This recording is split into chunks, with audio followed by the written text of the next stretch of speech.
Here's some strange and troubling news from Havana, Cuba. At least 5 Canadian diplomats and families hit by mysterious sound attacks in Cuba, source says. That's the headline in the CBC. It's not just Canadian diplomats. U.S. diplomats have been hit too. They're calling it a sonic weapon, as in sound waves. Just for background, here's a sonic weapon being used to disperse a G20 protest in the U.S.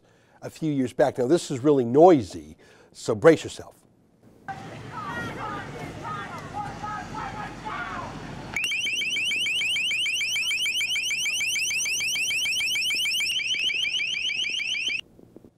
Now, obviously, you can hear that. It was painful to the people there, and that's just the recording of it. Imagine being there. You can see everyone in that film clip immediately clutching their ears and running away from the sound. Now, that's a weapon that blasts you with sound that you can hear, but there are also weapons that send electromagnetic radiation at you that is at a different wavelength than what the human ear can hear. It's more like hitting you with a microwave oven blast. Here's a weird promotional video done with a test with the U.S. military about their microwave weapon. It literally heats you up like a microwave would heat up food, and it's such a shocking and burning feeling, you feel compelled to run away. It's so weird, this video, watching officials literally try the weapon on themselves. Take a look. This is just weird. It only penetrates 1/64 of an inch of your skin. Goes very shallow into where your nerve receptors are, and there's no permanent injury caused by it.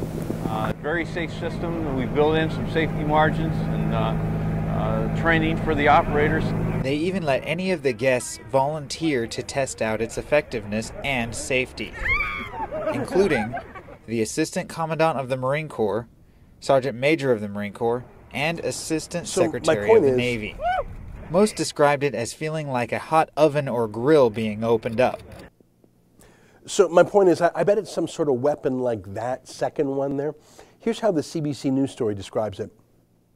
In some cases, they heard loud grinding or ringing noises or felt vibrations in their bodies. Some were in bed when the sensations began. Some reported the sounds and sensations could only be felt in certain parts of the house, and that they could walk in and out of the affected area, feeling the effect shut off as they moved away from it and resume as they moved back in, unquote. Yeah, that's an attack by a weapon. It's Cuba, after all. Though the CBC naturally tries in this news story to claim that we just don't know who did it. It could be anyone out there. Yeah, no. The CBC loves Cuba too much to admit the obvious. They are an abusive authoritarian dictatorship that hates the West and abuses their own people, let alone foreigners they don't like. So that's the news today. Our diplomats and their families are being hit with a gross, non-lethal weapon that has sent some of them to the hospital. So where is our Cuba-loving Prime Minister on all this? Where is his statement denouncing it? Well, he hasn't done one. He won't denounce it. That's an excerpt from my daily TV show, The Ezra Levant Show. Normally it's behind a paywall, but I thought you'd like this video, so we put it on YouTube.